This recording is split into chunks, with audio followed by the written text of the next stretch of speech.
Press మిత్రులకి నమస్కారం. Press మిత్రులకి నమస్కారం.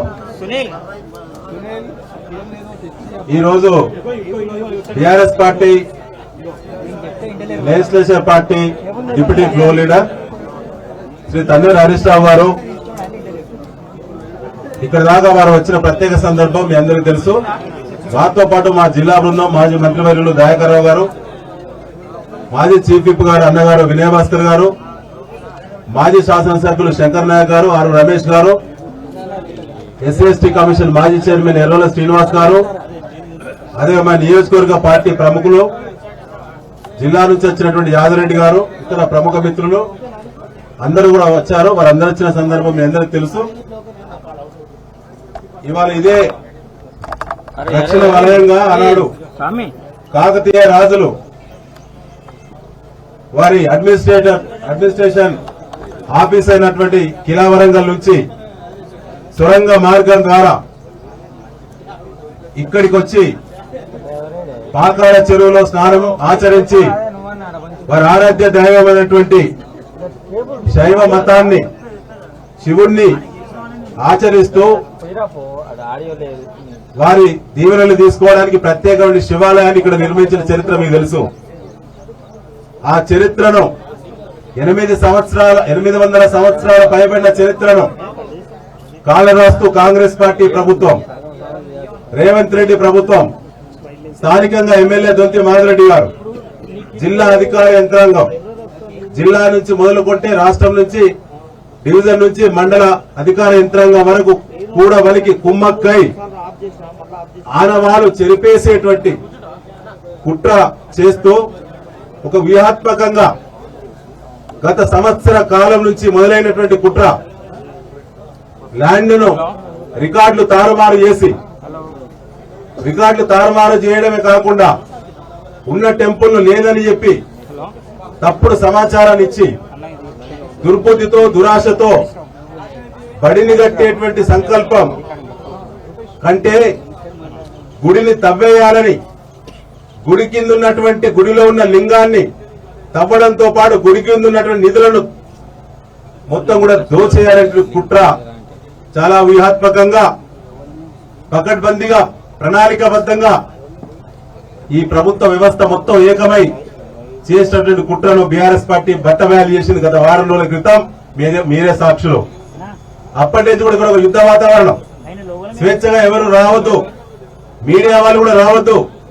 మీడియా వస్తే ఎవరెవరు మాట్లాడుతున్నో వాళ్ళ యొక్క సమాచార సేకరణ చేయడం, ఎస్బీ ఇంటెలిజెన్స్ ఆఫీసర్లు ఇక్కడే రాత్రి మావులు కాపలా గాయడం. అంత భయం ఎందుకు? కాంగ్రెస్ పార్టీ పెద్దలకు సమాధానం చెప్పలేదు.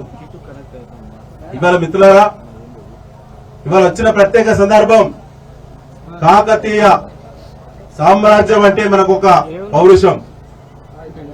మనం కాకతీయ రాజులను, పాలనను మనం తెలంగాణకు అనువదించుకుని గొప్ప స్ఫూర్తిని పొందేటువంటి మన పౌరుషం, వారి ప్రతీక ఇవాళ మనందరం కూడా ఉరుసుగట్టి చెరువులు, పాకాల చెరువు, గణపురం, రామప్ప, లక్నవరం చెరువులు కూడా అవి మనకు కానుకగా ఇచ్చినటువంటి మహానుభావులు. గణపతి దేవుని చరిత్ర కాలంలో నిర్మించినటువంటి అద్భుతమైన రక్షణ వలయంగా ఉండబడినటువంటి దాదాపు 40 ఫీట్ల ఎత్తు, బలంగా మట్టితో కట్టినటువంటి కట్ట మీరందరూ చూశారు. అందులో ఉన్నటువంటి శివాలయాన్ని నేను ఎమ్మెల్యేగా ఉన్నప్పుడు నుంచి, అంతకంటే ముందు విద్యార్థి దశ నుంచి ఎమ్మెల్యే వరకు, మొన్నటి వరకు కూడా శివాలయాన్ని అనేక సార్లు నేను స్వయంగా చూశాను. మొన్నటికి మొన్న సైనిక్ స్కూల్ ఈవెంట్ సందర్భంగా కూడా రాష్ట్ర ప్రతినిధులు వచ్చినప్పుడు కూడా దాన్ని సందర్శించినాం. అది ఆర్కియాలజీ డిపార్ట్మెంట్ పరిధిలో ఉందని ఆ డిపార్ట్మెంట్ అధికారులతో గతంలో ఎమ్మెల్యే ఉన్నప్పుడు కేసీఆర్ గారి ప్రభుత్వంలో ప్రత్యేక సమీక్ష చేసి దాన్ని టూరిజం పాయింట్ తీసుకురావాలనేటువంటి ఆలోచనతోటి కూడా అనేక ప్లాన్ చేసినాం. అవన్నీ కూడా రికార్డులు ఉన్నాయి. కానీ వాళ్ళ తారుమారు చేసి ఇంకో పద్ధతిలో తికమక చేసే ప్రయత్నంలో వాళ్ళ అడ్డంగా దొరికిపోయినటువంటి ప్రభుత్వ పెద్దలెవరో, ఇవాళ ఆ శివాలయాన్ని ధ్వంసం చేసినటువంటి దొంగలెవరో తేలేదాకా బీఆర్ఎస్ పార్టీ ముందుకు పోతుంది, తీవ్రమైన ఉద్యమాల వైపు ముందుకు పోతామని చెప్పి తెలియజేస్తూ మాది ఒకటే డిమాండ్. ఇప్పుడు గుడి పునర్నిర్మాణం చేయాలి.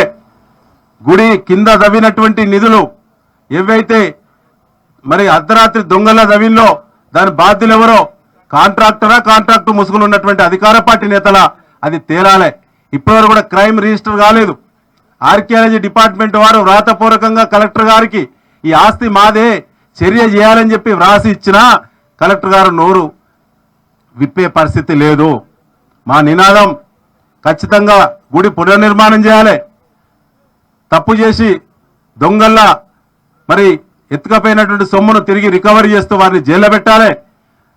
అదేవిధంగా మంజూరైనటువంటి ఇంటిగ్రేటెడ్ స్కూల్ తిరిగి ఇక్కడనే మరి ప్రారంభించాలి. పనుల వెంటనే సరిపోయేటువంటి స్థలం ఉన్నది ఈ ప్రాంతంలో. అద్భుతంగా బిల్డింగ్ కూడా పడుతుంది. ఈ పేరు మీద బడిని కొట్టేటువంటి కుట్ర చేస్తూ ఉల్టా ప్రచారం చేస్తే కాంగ్రెస్ నాయకులారా, మా నినాదం మా విధానం ఒకటే, బడి కావాలి, గుడి కావాలి. గుడి కింద గుడిలో లింగాన్ని ధ్వంసం చేసి గుడి కింద ఇలా దోపిడీ చేసినటువంటి దొంగల భరతం పట్టాలనే నినాదంతో ముందుకు పోతుందని చెప్పి తెలియజేస్తూ ఇప్పుడు పెద్దలు దయాకర్రావు గారు మాట్లాడతారు.